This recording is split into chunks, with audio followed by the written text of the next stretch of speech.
Evangelho de Jesus conforme Mateus, capítulo de número 26. Mateus, capítulo 26, a gente vai ler um bom trecho essa manhã. Então, abre Mateus, limpa o olho aí, esfrega os olhos, abra a Bíblia e vamos para o texto. Amém, irmãos? Amém. Mateus, capítulo 26, diz assim: Tendo Jesus acabado todos estes ensinamentos, disse a seus discípulos: Sabeis que daqui a 2 dias celebrar-se-á a Páscoa e o Filho do Homem será entregue para ser crucificado. Então, os principais sacerdotes e os anciãos do povo se reuniram no palácio do sumo sacerdote, chamado Caifás, e deliberaram prender Jesus à traição e matá-lo. Mas diziam: não faremos isso durante a festa, para que não haja tumulto entre o povo. Ora, estando Jesus em Betânia, na casa de Simão o leproso, aproximou-se dele uma mulher, trazendo um vaso de alabastro, cheio de um bálsamo, que ele derramou sobre a cabeça, estando ele à mesa. Vendo isso, indignaram-se os discípulos e disseram: para que esse desperdício? Pois esse perfume poderia ser vendido por muito dinheiro e dar-se aos pobres. Mas Jesus, sabendo disso, disse-lhes: por que molestais essa mulher? Ela praticou uma boa ação para comigo. Porque os pobres sempre os tendes convosco, mas a mim nem sempre me tendes. Pois derramado esse perfume sobre o meu corpo, ela o fez para o meu sepultamento. Em verdade vos digo que onde foi pregado todo o mundo esse evangelho, onde foi pregado em todo o mundo esse evangelho, será também contado o que ela fez para a sua memória. Então, um dos 12, chamado Judas Iscariotes, indo ter com os principais dos sacerdotes, propôs: o que me quereis dar, e eu vou-lo entregarei. E pagaram-lhe 30 moedas de prata. E desse momento em diante, buscava ele uma boa ocasião para o entregar. No primeiro dia da festa dos pães asmos, vieram os discípulos a Jesus e lhe perguntaram: onde queres que te façamos os preparativos para comeres a Páscoa? E ele lhes respondeu: ide à cidade, ter com um certo homem, e dizei-lhe: o mestre manda dizer, o meu tempo está próximo, e em tua casa celebrarei a Páscoa com os meus discípulos. E eles fizeram como Jesus lhe ordenara e prepararam a Páscoa. Chegada a tarde, pôs-se Jesus à mesa com os 12 discípulos. E enquanto comiam, Jesus declarou-lhes: em verdade vos digo que um dentre vós me trairá. E eles, muitíssimo contristados, começaram um por um a perguntar-lhe: porventura sou eu, Senhor? E ele respondeu: o que mete comigo a mão no prato, este me trairá. O Filho do Homem vai, como está escrito a seu respeito, mas ai daquele por intermédio de quem o Filho do Homem está sendo traído. Melhor lhe fora não ter nascido. Então Judas, que o traía, perguntou: acaso sou eu, mestre? E Jesus lhe respondeu: tu o dissestes. Enquanto comiam, Jesus tomou um pão e, abençoando-o, o partiu e o deu aos seus discípulos, dizendo: tomai e comei, esse é o meu corpo. A seguir tomou um cálice e, tendo dado graças, o deu aos discípulos, dizendo: bebei dele todos, porque isto é o meu sangue, o sangue da nova aliança, derramado em favor de muitos para a remissão de pecados. E digo-vos que desta hora em diante não beberei deste fruto da videira, até aquele dia em que o hei de beber de novo convosco no reino de meu Pai. E tendo cantado um hino, saíram para o Monte das Oliveiras. Amém. Eu queria, no início desse sermão, tentar provocar você com uma pergunta. E a pergunta é: como é que se processa a onisciência de Jesus no episódio da sua morte? Você sabe que quando a gente vai estudar teologia, tem uma série de homines. Essa palavra grega, omni, significa tudo, que alcança todos. É uma palavra grega que ela assambarca tudo e todos. Daí vem as palavras onisciência, onipresença, onipotência, onibenevolência. São os atributos imutáveis de Deus. A gente aprende que Deus tem atributos imutáveis, que são só dele, incomunicáveis, que alguns atributos de Deus são comunicáveis. Por exemplo, o amor, nós também amamos. A Bíblia diz que nós amamos porque Ele nos amou. Então é um atributo que Ele compartilha, claro que não na mesma medida, na mesma sinceridade, no mesmo grau, mas nós também amamos. Deus é amor, nós também amamos. Mas alguns atributos de Deus são incomunicáveis, são só dele. Por exemplo, essa série dos homines. Ele é unibenevolente, ele é sempre bom. E nós somos bons de vez em quando. Somos bons quando nos convém. Mas ele não, ele é sempre bom. Ele é todo bom. Deus é amor. E nós agimos com amor, mas nós não somos perfeitamente amor. Mas o amor é um atributo comunicável. E a benevolência de Deus é comunicável, mas não o tempo todo. Deus é onipotente, nós não somos onipotentes. Então, dentro dos atributos de Deus, nós dividimos em atributos comunicáveis e incomunicáveis. Tem coisa que Ele compartilha com a sua criação e tem coisas que Ele não compartilha com a sua criação. E hoje, essa provocação que eu estou chamando aqui é sobre isso. Eu tenho que correr contra o tempo, claro, sempre. Como se processa a onisciência de Jesus no episódio da sua morte? Você já pensou como a morte de Jesus foi mais dolorosa? A morte de Jesus foi horrível. Um espancamento, um linchamento público, uma vergonha,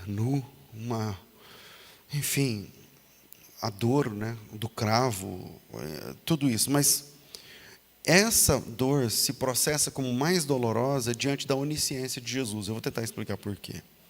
Jesus estava sentado na mesa nesse texto que nós lemos, mas ele sabia da traição de Judas ou não? Sabia. Ele sabia que o Pedro iria negá-lo algumas horas na frente? Sabia. Ele sabia que todos os discípulos o iriam abandonar? Sabia. Ele sabia dos planos do Sinédrio? Sabia. Ele sabia das atitudes de Pilatos? Sabia. Ele sabia. Quando Jesus se assenta na mesa, a gente leu no primeiro evangelho, Mateus, mas se a gente estivesse lendo em Lucas 22:14, ele diria assim: desejei muito comer com vocês essa Páscoa. Mas enquanto Jesus está dizendo isso, as pedras estão se movimentando, se formando, construindo o altar que vai matá-lo. E mesmo assim, ele teve... Imagina, você está aqui e você sabe que o irmão do seu lado está tramando contra você, está falando mal de você. Isso, por si, já tira a sua paz. Por si, já tira a sua paz. Agora, imagina todas as situações que estavam se formando, os gatilhos se formando, as pedras se ajuntando uma à outra, os tijolos para culminar na morte de Cristo. E Jesus sabia de tudo. Então, a pergunta que eu falei num tom de provocação é: como se processa a onisciência de Jesus no episódio da sua morte? Será que ele não falou para o pai assim: pai, bloqueia a onisciência aí, eu quero deixar de ser onisciente um pouco. Só que não dá, porque ele é Deus, então ele não pode deixar de ser o que ele é. E aí eu queria deixar 3 pontos rápidos para a gente pensar. E o primeiro é: o que Jesus sabia não alterou o que ele fazia por nós, por mim e por você. O que Jesus sabia não alterou o que ele fazia. Eu coloquei o verbo no pretérito imperfeito e não no futuro do pretérito, porque geralmente a pessoa fala: não, pastor, mas esse tinha que falar no futuro do pretérito, né? Isso, o que Jesus sabia não alterou o que ele faria. Mas é que o futuro do pretérito ainda pode mudar. E ele fez, só que ele não tinha feito aquele momento ainda. Então, o que Jesus sabia não alterou o que ele estava fazendo, o que ele fazia por nós, porque ele realmente concluiu sua missão de buscar e salvar o que se havia perdido. Mas vamos ao fato. Olhem para Jesus, mas eu queria que Jesus mandou os discípulos irem na frente, preparar a mesa lá, a Páscoa, não sei o quê. Agora pense em Jesus entrando no prédio, porque é a casa de um homem, é um cenáculo, ou seja, um cômodo de 2º andar. E pense em Jesus chegando lá passando no umbral da porta do cenáculo. a mesa preparada, era meio que no chão, vocês sabem como era, a gente não tem tempo para falar de figura narrativa, mas olhem Jesus sentando à mesa daquela ceia, daquela Páscoa.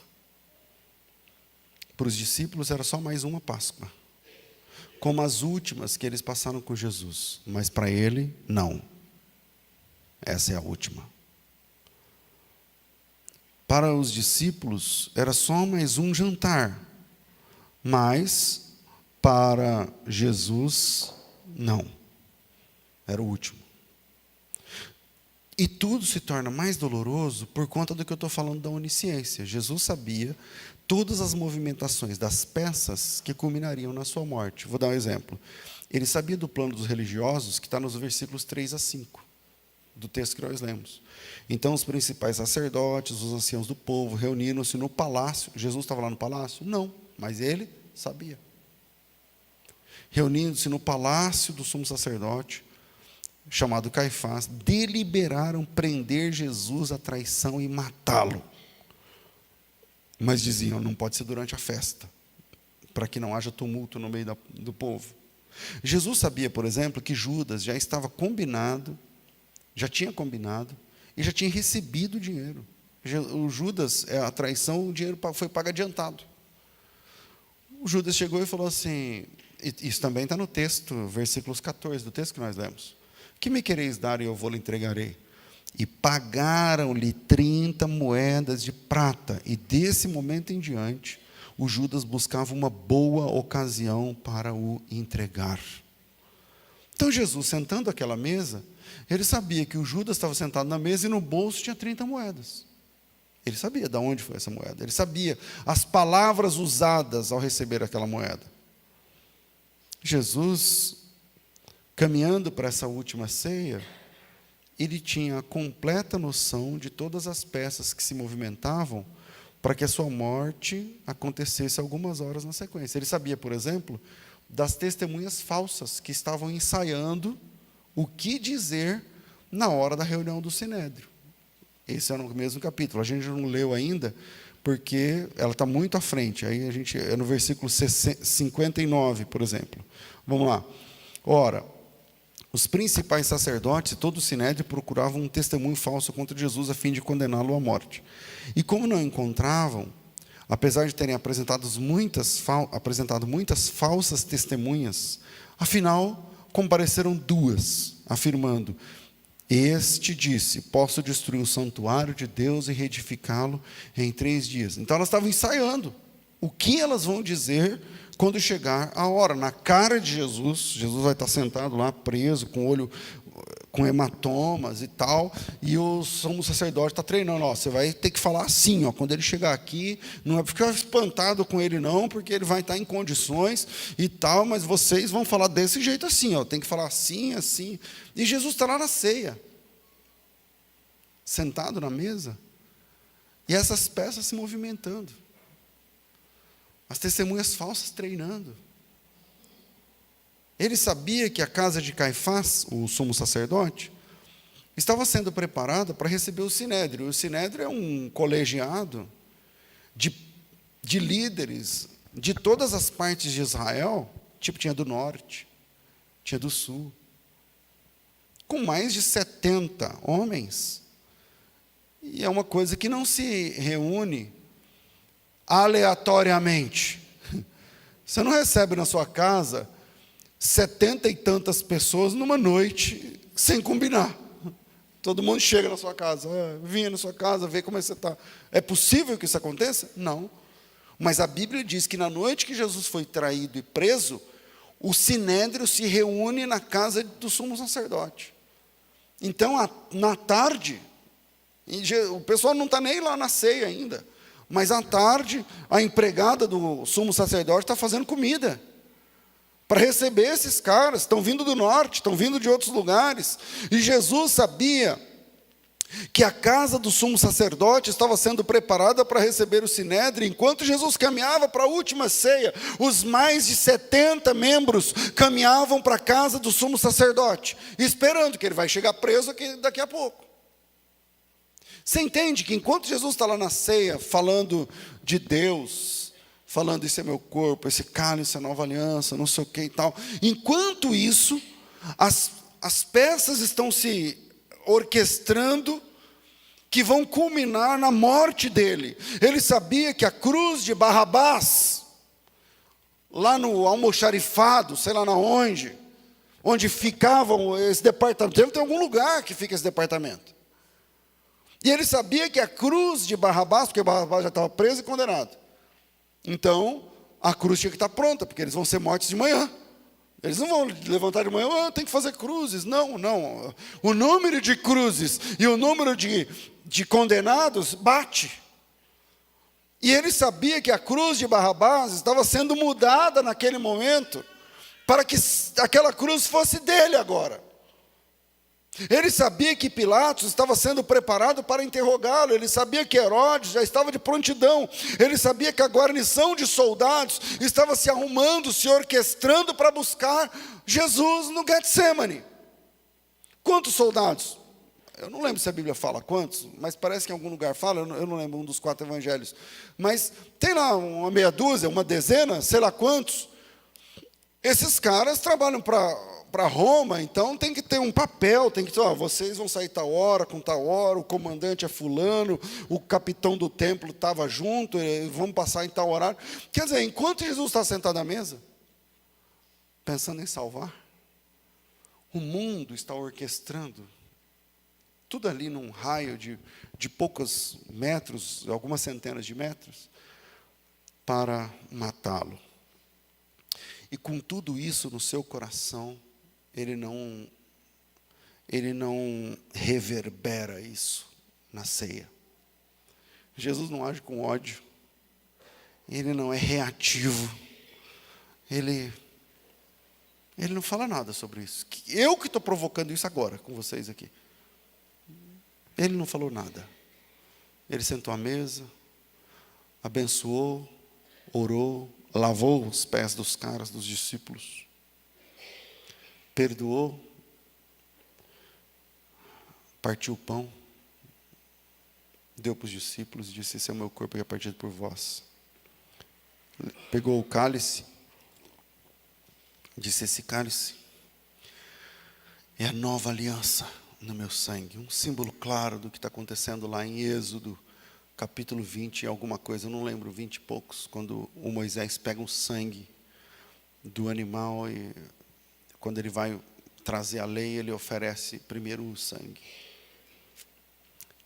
E com tudo isso acontecendo, imagina que você está aqui agora, sentado, ouvindo essa palavra.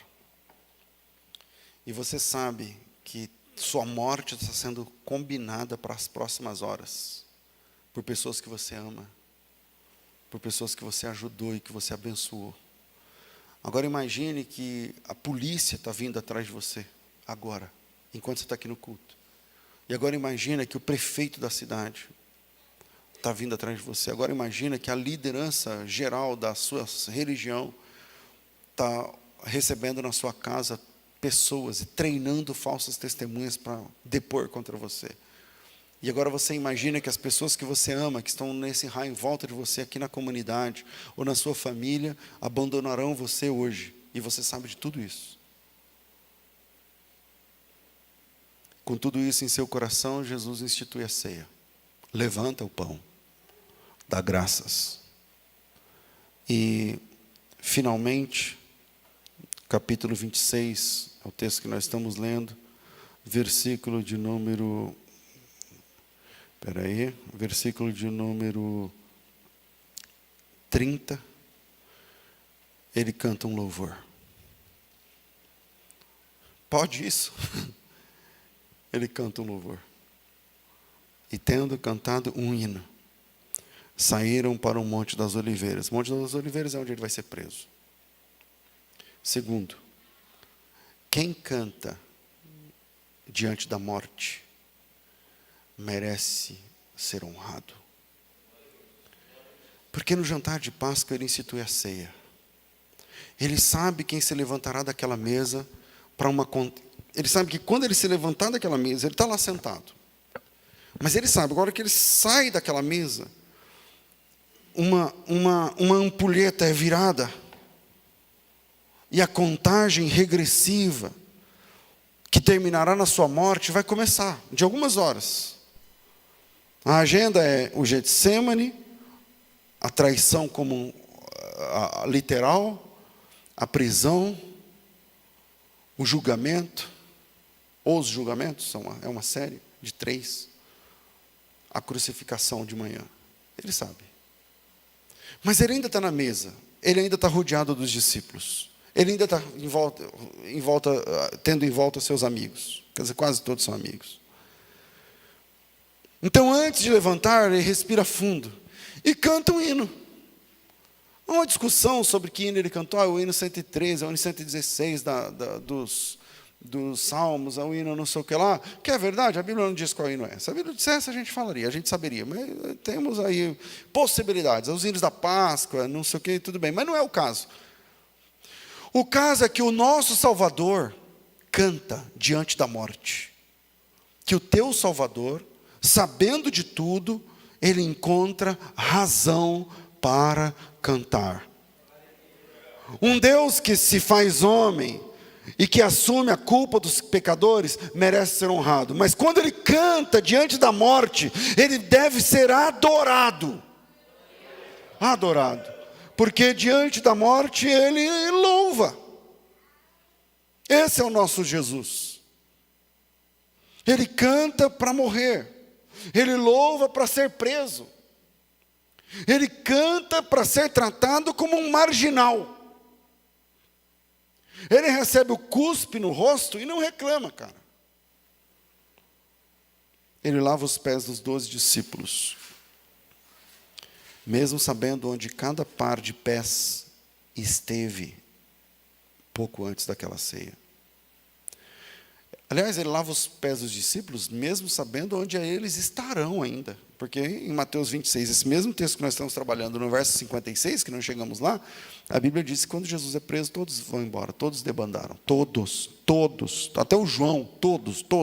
O discípulo amado, os filhos do trovão, os filhos não sei do quê, todo mundo foi embora. E não ficou um. E Jesus, lá, é o 26, 56? E os discípulos todos, deixando-o, fugiram. E Jesus lava os pés que fugirão dele na hora que ele mais precisará. E Jesus sabia ou não? Sabia. Ainda assim, ele lava. Ele sabe onde cada par de pés esteve, pisou, e mesmo assim ele lava. Ele sabe onde cada par de pés estará naquela mesma noite, pisará. Ele sabe que Judas pisará o campo da traição, de novo. Ele sabe que Pedro pisará o campo da negação. 3 vezes vai ser duro. E mesmo assim ele lava. E esse Deus que canta diante da morte é o nosso Salvador. É o nosso Salvador. Tem uma música que se chama, foi gravada pelo Luiz de Carvalho, que fala assim: olhando esse mundo ele viu grande multidão, andando sozinho, sem nada na mão. Sua vida foi rosa vermelha cravada na cruz. Quem passou por ele sentiu compaixão. A rosa murchando, sangrando, esvaindo em flor, perdendo a cor, sem respiração.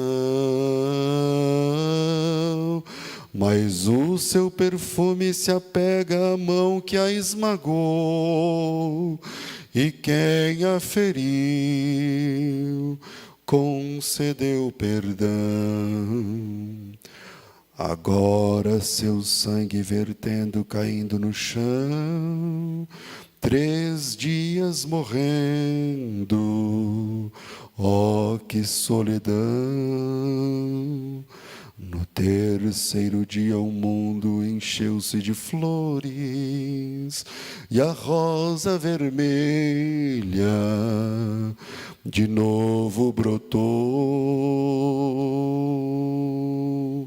Jesus é o lírio dos vales, a rosa de Saron,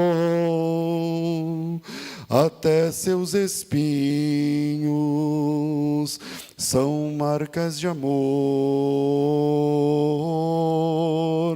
Agora ele vive a plantar um grande jardim, e se você quiser, será uma flor. Essa música, ele fala assim: Jesus morrendo e perfumando a mão daqueles que o estão esmagando. É ele na mesa, percebendo o que está acontecendo na fortaleza de Antônia, onde ele será julgado, na casa de Anás e Caifás, onde as falsas testemunhas estão treinando. Jesus ali, na mesa da ceia, levantando o cálice, sabendo que enquanto ele levanta o cálice, soldados estão montando nos cavalos, com as espadas nas mãos, com os porretes, para prendê-lo, para matá-lo. E ainda assim, ele fala para os discípulos: vamos cantar um hino. E ele louva diante da morte. E levanta daquela mesa e parte para o Getsemane, onde será preso. Eu não vou falar o terceiro por conta do nosso tempo, mas ele é traído amando. Ele é condenado cantando. Ele é preso orando. Ele é crucificado perdoando. E ele é morto salvando. Este é o nosso Salvador. Aplauda a Jesus, não é a mim nem a pregação, a Deus. Louve a Deus. Aleluia, aleluia. Louvado seja o teu nome, Jesus. Aleluia, louvado seja o teu nome, Jesus. Vamos ficar de pé, meus irmãos. Aleluia. Glórias ao nosso Salvador. Aleluia. Primeira carta de Paulo aos Coríntios, capítulo 11, versículos 23 em diante.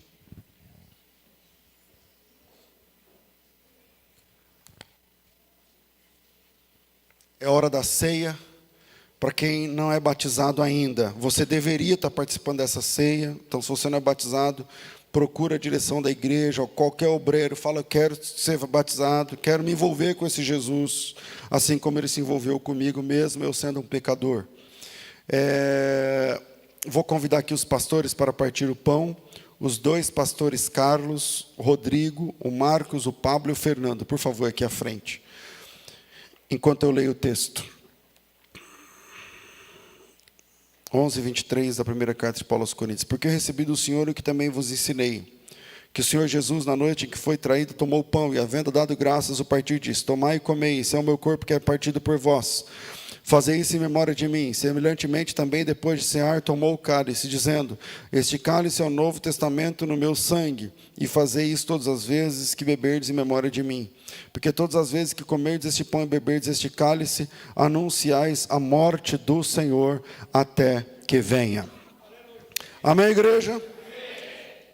Vamos orar pelo pão e pelo cálice, vamos consagrar aqui os elementos. Estenda suas mãos para cá. Pai santo e bondoso, justo e poderoso, aqui está nas minhas mãos este elemento, o pão, que recebemos como teu corpo, conforme diz a tua palavra.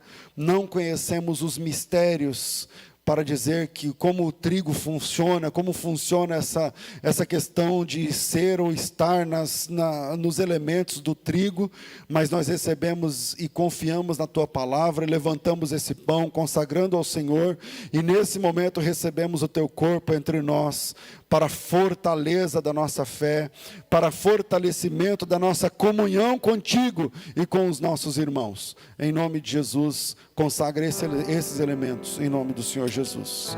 Amém, amém. Vamos louvar. Pode sentar, irmãos. Você presta para louvar a Deus ou não presta? Presta ou não presta? Então vamos ver, bora.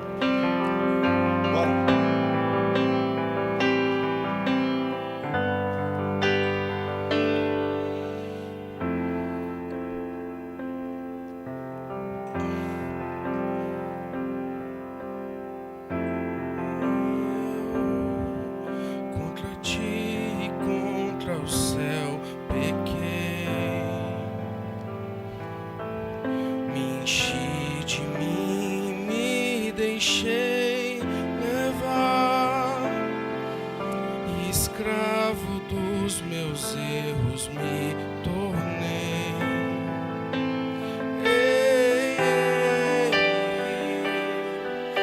Troquei a casa pela liberdade vã, tentando me encontrar eu me perdi. E quando eu pensei que era o fim ali, ouvi a tua voz dizendo assim pra mim: tem lugar na mesa,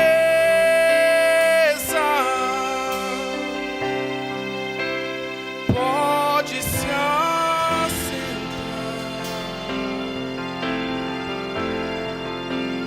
Venha, não demore, estou te esperando. Aqui é o teu lugar. Tem lugar na mesa.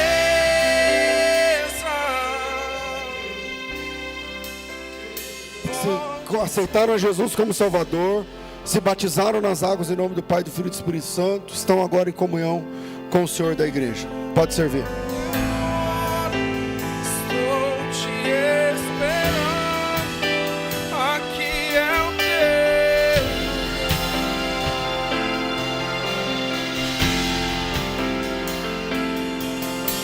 Troquei minha casa pela liberdade vã, tentando me encontrar eu me perdi. E quando eu pensei que era o fim ali, ouvi a tua voz dizendo assim pra mim: tem lugar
dádiva, tentando me encontrar, eu me perdi. E quando eu pensei que era o fim ali, ouvi a tua voz dizendo assim pra mim: tem lugar na mesa, pode se assentar. Venha, não demore, estou te esperando. Aqui é o seu lugar.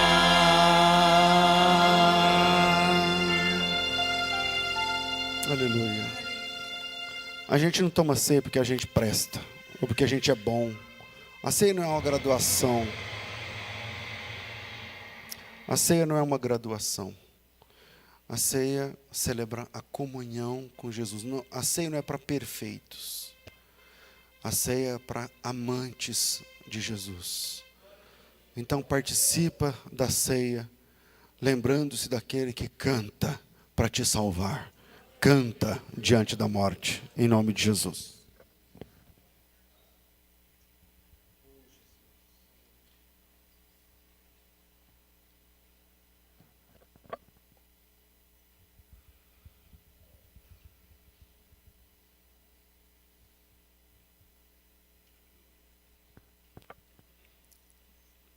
Aleluia.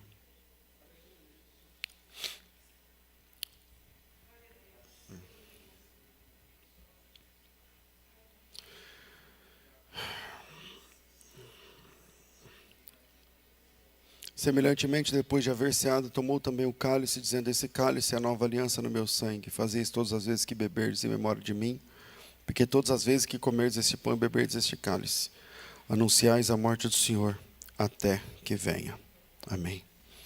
Senhor, em nome de Jesus, aqui está o cálice, cheio do derivado da uva, que na tua palavra representa o teu sangue vertido, porque o Senhor permitiu, porque o Senhor se deixou entregar, porque disseras: não são eles que me prendem, mas eu voluntariamente dou a minha vida para tornar a tomá-la. Em nome de Jesus, consagra também esse elemento, para que dele possamos participar, celebrando a nossa comunhão espiritual contigo.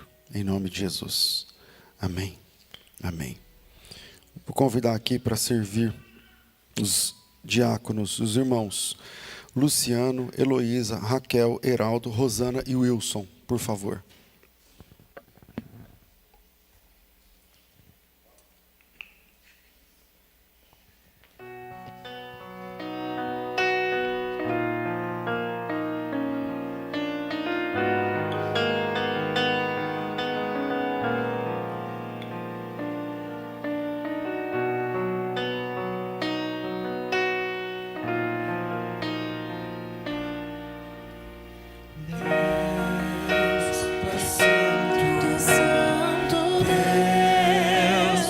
Santo, engrandeço e exalto ao teu nome. Deus, tu és santo. Deus, tu és santo. Engrandeço e exalto ao teu nome.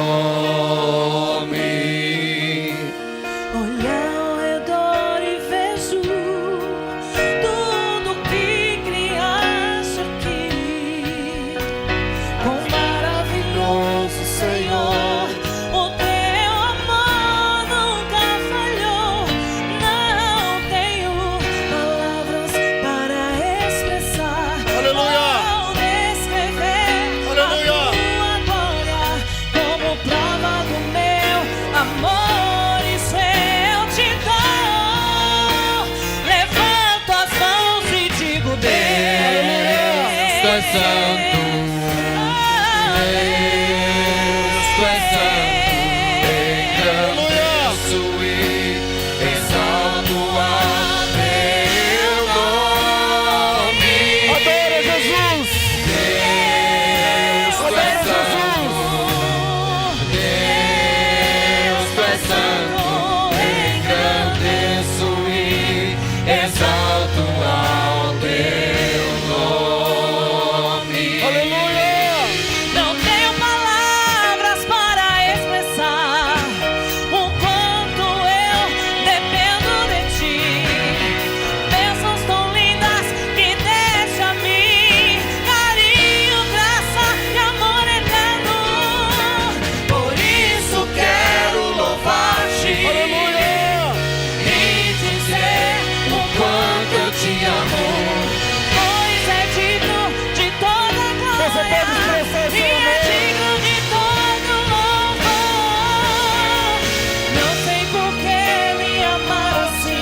Participe do cálice, meu irmão, minha irmã, em nome do Senhor Jesus.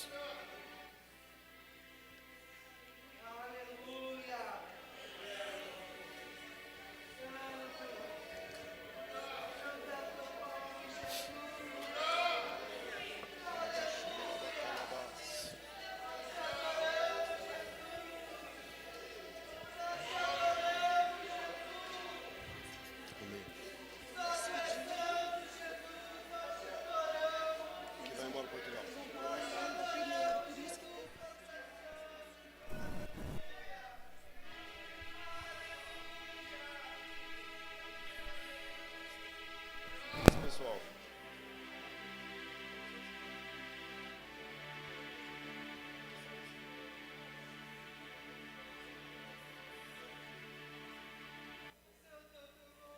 Não, agora eu já sei.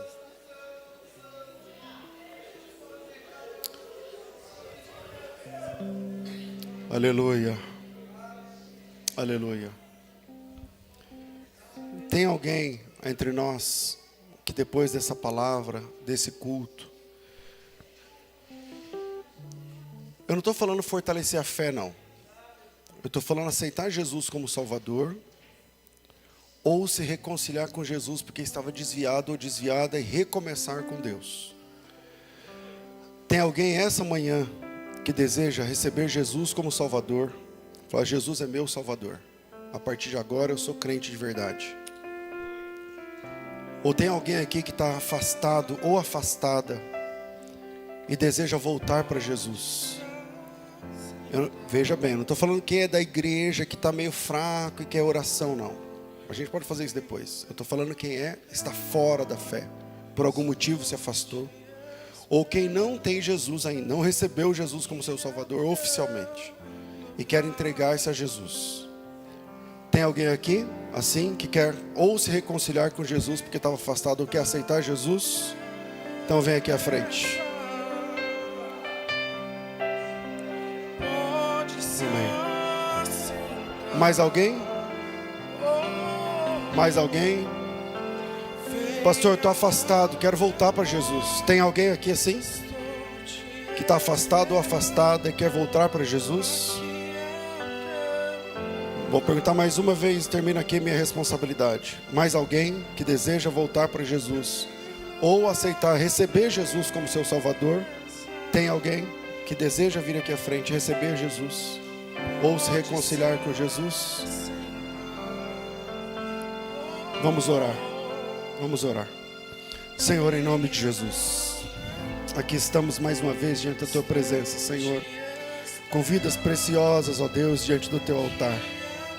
Em nome de Jesus, ó Deus, recebe os Teus servos, ó Deus, os Teus filhos. Em nome de Jesus, visita, Senhor. Em nome de Jesus, livra, liberta, perdoa, restaura, abençoa, meu Deus. Em nome, para a glória de Jesus, oramos assim agradecidos em nome de Jesus. Amém. Aplaudam ao Senhor.